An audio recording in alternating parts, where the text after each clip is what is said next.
Right. This section features the American Centennial and shows a smattering of trade cards and location of these early confectionaries that were proliferating and dotting the city streets at the time.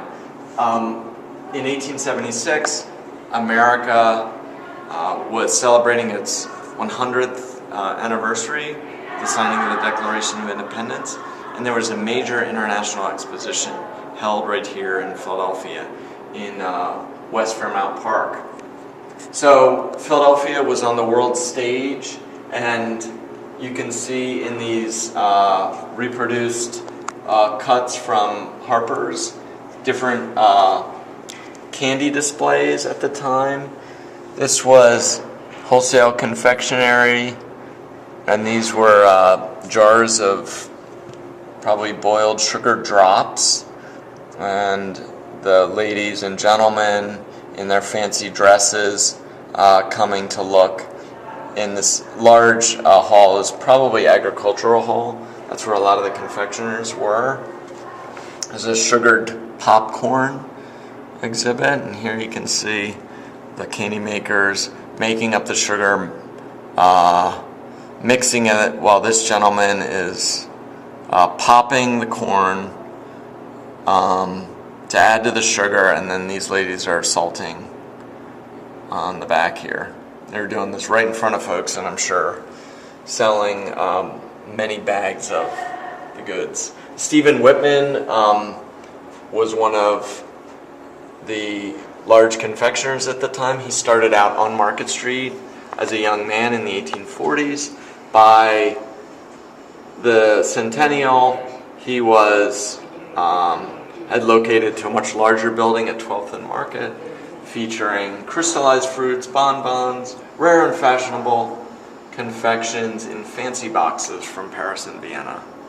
Not to mention, later on, the famous Whitman sampler box would premiere, but that would be about 1915 or so. Fancy display of Maillard, French confectioner via New York, who displayed these huge chocolate sculptures. And this is a description of it. The compartment devoted to Mr. Maillard exhibit, handsomely furnished in walnut, carpets, mirrors, and lounges. The most conspicuous article on exhibition, as seen in our illustration, is a huge spire-shaped monument of white sugar, nearly 15 feet in height, and ornamented with historical figures and groups in sugar and chocolate, illustrating incidents in the history of the United States. And you can see down here, these include the signing of the Declaration of Independence, the landing of the Pilgrim Fathers, the capture of Fort Ticonderoga, side figures representing Sitting Bull and General Custer on horseback, etc. There are also a massive vase called the Medicis of solid chocolate weighing 200 pounds, and an enormous book of chocolate containing 3,000 varieties of bonbons and chocolates.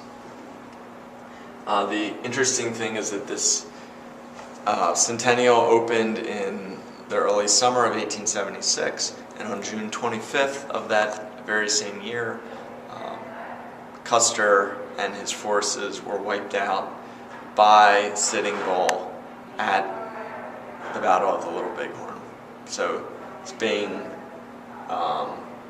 promoted in chocolate here, and this very real world Indian Wars happening halfway across the United States at the same time. This map shows Philadelphia about the Centennial time period, and over here are the exhibition buildings that we looked at in the Harper's cuts. So this is West Philadelphia, Schuylkill River, and then Center City and the Delaware. And what's been done here is we've reproduced trade cards from our collection, some 75 or so trade cards of the original lithographs featuring different candy, confectionaries, and ice cream shops in the city, and showing the addresses from each of the cards are denoted by red dots on the map.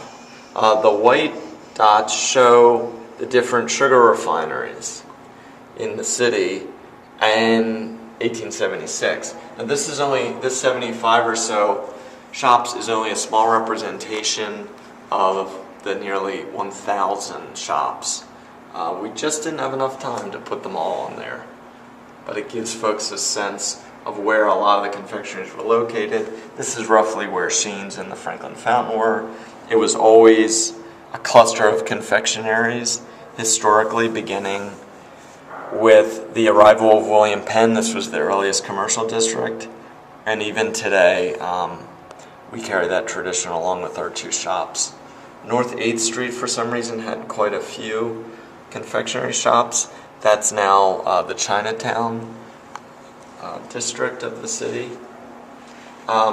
As the city grew in the late 19th century and filled in, more confectionery shops would be added later.